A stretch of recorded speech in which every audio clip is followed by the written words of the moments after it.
buddies, I'm Ajay Madhusri, grade 5A from Brahmas Garden School. This is the message from Savitribai Aurobindo. This world is a beginning and a base where life and mind erect their structured dreams, and unborn power must build reality. Thank you. Bye. Hi, hello buddies. Now Ajadipta, grade 9 from Primbats Garden School. Today's Karma Yogi Appa's message. Outside the motive and its power, personality has a very little else. That may be why the Gita asks for surrender of motive that combines knowledge, will and emotion. Thank you. Bye. Hi, hello buddies. I'm Ajay Dia, grade 6 from Primbats Garden School. If you put 100 black ants and red ants in a jar, nothing will happen. But if you shake the jar, ants will start killing each other. Red ants will believe black is the enemy, while blacks believe red is the enemy. But the real enemy is the person who shook the jar. The same is true in our society. Before we start fighting each other, we must ask ourselves, who shook the jar? Believe in your heart and soul that you are capable of big things in your life. The only thing that is standing in your way is yourself. Thank you. Bye.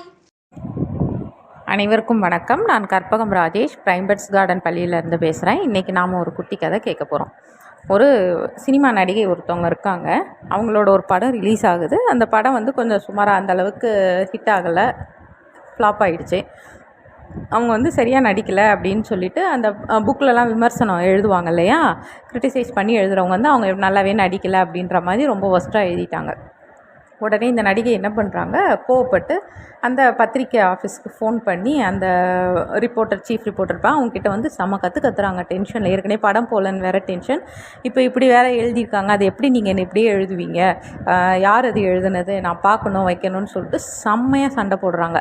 அப்போ வந்து அந்த reporter அவர் chief என்ன சொல்கிறாரா, சமாதானப்படுத்தணும் இல்லையா, ஏன்னா எப்படியும் அவங்க பெரிய நடிகை, இந்த படம் இல்லைன்னா அடுத்த படம் ஹிட் ஆக போகுது. ஸோ நம்ம வந்து இவங்களுக்கு ஒரு பத்திரிகையாளராக இவருக்கு வந்து எல்லாரோட சப்போர்ட்டும் தேவை, இவங்களை இப்போ கோச்சிக்கவும் முடியாது.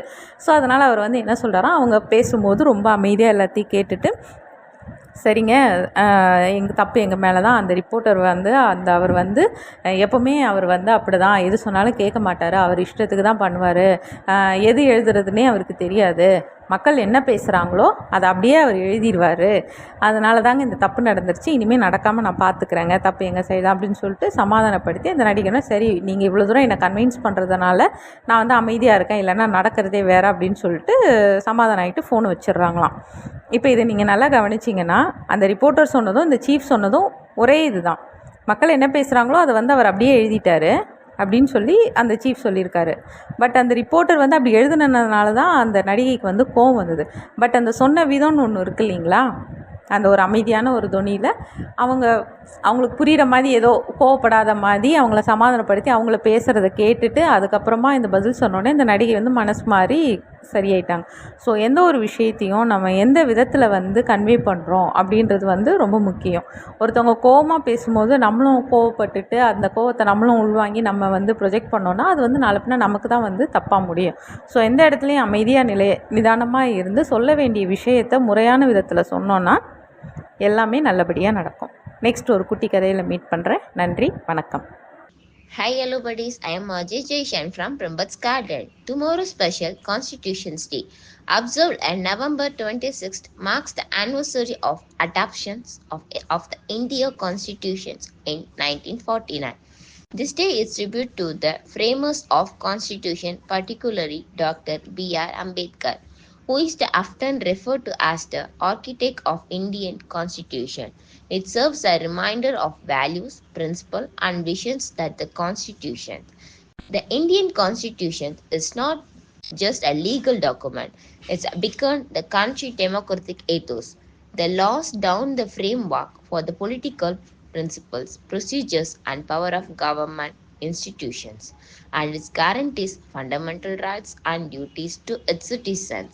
It is the longest written constitution of any sovereign nations in the India, reflecting the diversity and pluralisms of India. Thank you. Bye-bye.